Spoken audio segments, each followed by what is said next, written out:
Mahindra's XUV300 has been on the Motor Matters driveway before, and we attended the launch of the facelift about a year and a half ago. Now, what's changed and what's different on the facelift model? Well, the very first feature is, of course, the new Mahindra Twin Peaks grille. You can see it, it's very prominent, it's out there, it's wide, and the front skid plate over here has changed quite drastically, the shaping of it and the shaping of the bumper. So it's small things like that that they change. They weren't massive changes.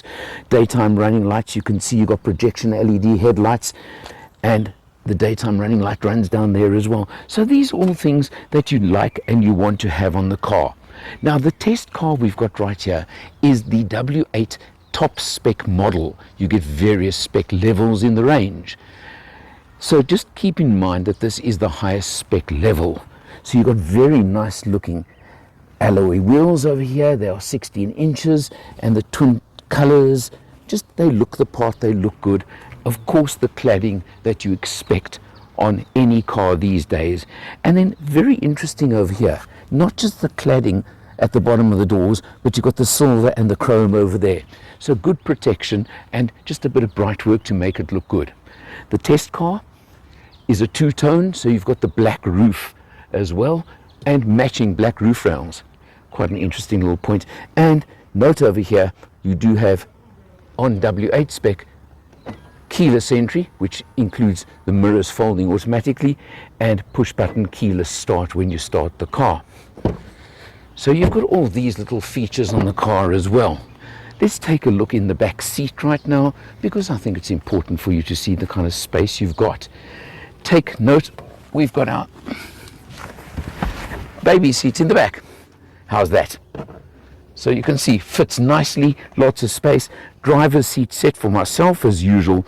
And for a car in this category, crossover SUV, this is pretty good legroom, isn't it? I mean, really, I can stretch right out, and more than enough space for me with my hat on. Interesting little treatment over here. Note, it's not a pocket over here, but the little elastics over there for you to store little things in the back over here. No USBs for the back seat. Okay, Mahindra, maybe that's something you should look at. Today's world, you want a car that's going to appeal to a young family? I think it's becoming a requirement for you to have that. So maybe next time you do a facelift, keep that in mind. You come round to the rear end, very neat. You can see the tail lights nicely integrated over here into the rear hatch, and the black treatment, the skid plate again, and this car's got a tow bar fitted. No auto opening of the boot, but let's not complain about that. But now let's just see, there's a couple of little interesting factors over here with the boot. First of all, under here you do have a full-size spare wheel, becoming an unusual feature in cars these days. And it's pretty high up, but let me jump in. And although it's a bit narrow that way, I can tell you this is, I'll call it a 1 Allen boot, okay? Let's give it that much. I think it's in about the 300 litre range, somewhere over there. But what have I just found in the boot? Let's have a look over here.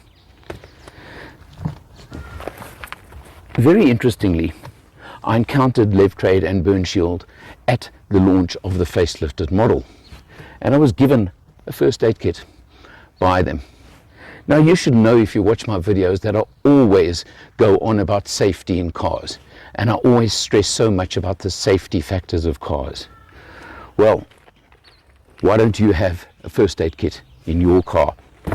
I'm going to be promoting those in future, and in fact, if you go onto the channel, once you've subscribed and you press join and you sign up for a membership of the channel, we will be giving away kits like this to lucky members and new members every month from next month. Keep it in mind. Well, what do you get under the bonnet of an XUV300? This is the diesel. You get an option of a 1.2 litre petrol engine or the 1.5 diesel that we've got here. 81 kilowatts out of the petrol engine and 200 newton meters of torque. In the meantime, over here, turbo diesel gives you 86 kilowatts and a nice big 300 newton meters of torque. driving the front wheels through a 6-speed manual transmission. Strangely, at this stage in South Africa, there's no auto option available. Let's check it out. Hello, my name is Michael. I'm the owner of Change Cars and the host of the TV show All Things Motoring. I have one mission, and that is to make a difference to the motoring public. Making a difference how? Making sure that you have safe options, making sure that you have knowledge. In that regard, it is my absolute pleasure and privilege to work with Alan Rosenmeyer of Motor Matters. The man with a hat, I'm the man with no hat, he's the man with the knowledge. Thank you for watching. On the road, we're taking a cruise around our neighborhood like we often do. Yes, when it's cold, you can kind of hear the diesel engine a little bit, but as it warms up and at freeway speeds, I haven't had a problem with it or really found it intrusive in any way. The ride is pretty smooth, it's comfortable, it's relaxed. It's got plenty of power and torque, 86 kilowatts, 300 Newton meters, but it's not a car to race around in. It really isn't. It's a cruiser, it's a family, for a young family or something like that. I think this is the ideal sort of size. You've seen the space in the back seat, for example, so it really suits that. But it just really is a great urban warrior.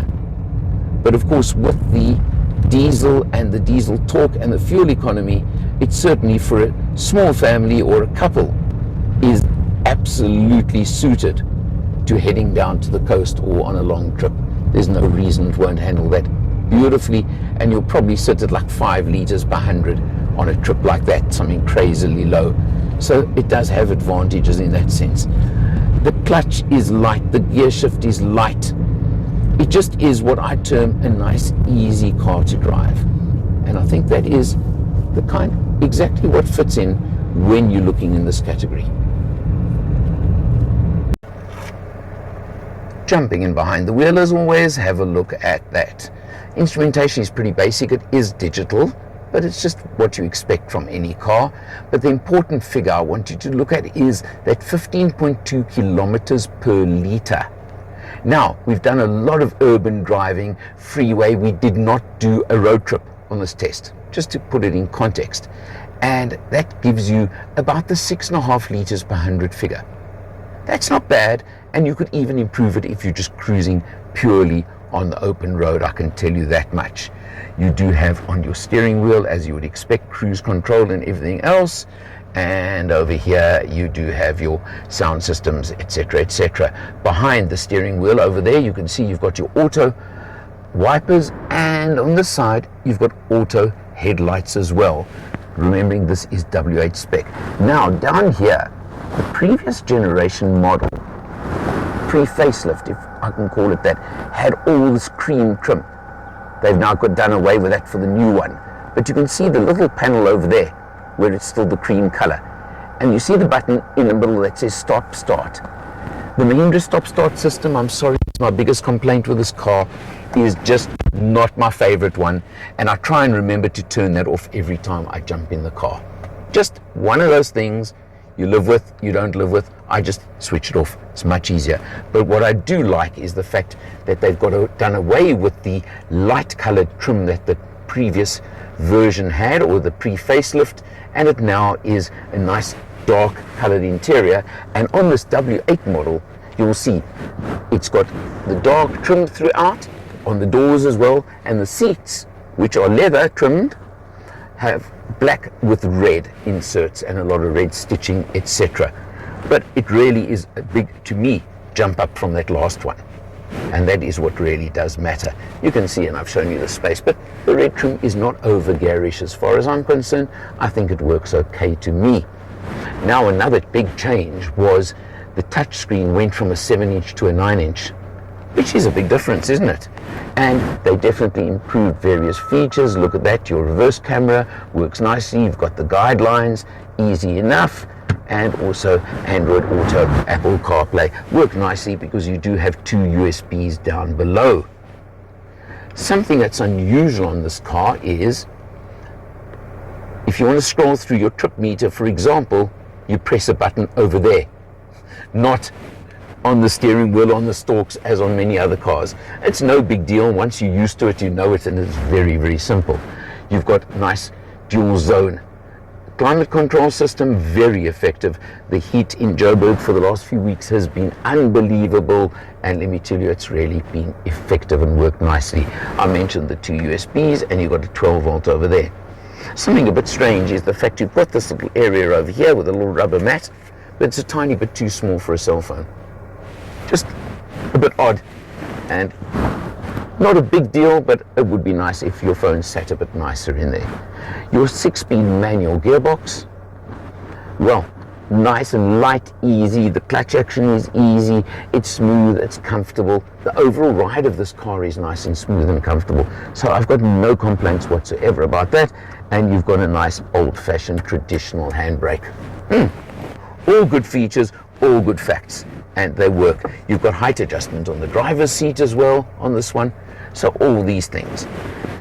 Now, I've been talking different spec levels and things like that. The W8, a big reason I would insist on W8 spec is because it goes from 2 airbags to 7 airbags in W8. The rest of the range, which starts with W4 and then W6, only have 2 airbags. Considering my feelings about the first aid kit in the back, I think you may get my point on that. Also, W8 spec does give you a standard old-fashioned type sunroof, not a panoramic roof, but if you're into sunroofs, very, very useful, and definitely something that I would think I may want along the way as well. And pull the shade closed, it's not automated as you would expect. Well, the point of this is, and there are not many diesel options in the crossover SUV market anymore in South Africa. But you know, and I know, the benefits of the longevity of a diesel engine generally, and also fuel economy. And we also all know how rugged and tough Mahindras are overall, and that goes across their whole range as well. Well, you can get into a lower spec, and I'll use the word W6 diesel model from 316,000 Rand, or this one is 375,000 Rand. So there is a difference, sure, but they're still both at the very affordable end of the market. That's what really does matter. And as I said, safety, safety, safety. 7 airbags. You also get the leather trim, you get the dual zone climate control, you're getting the dual color, the black roof. You're getting quite a few extra features. The keyless entry and push button start. I think you understand what I mean, what you're getting for the extra 60-odd thousand Rand. But what you do also realize and can understand is that you can get into the diesel powered version for a lot less if that's what you want, and it still has the 6-speed manual gearbox as well. I've spoken to Mahindra in the past. Apparently there is not an automatic version available that they feel is suitable for the South African market. I think it will come one of these days, and when they do that, I think they will make a big difference to their sales of the XUV300, quite honestly. This is a competitive market segment, we all know it. There's a lot of options, there's a lot of choices, but not many with diesel engines, as I said. But it's an interesting one. It's pretty spacious, gives you a lot of car for your money, and I think if you're looking in this category, go and check one out. It could just be worth your while. For Matters, I'm Eleanor. See you next time.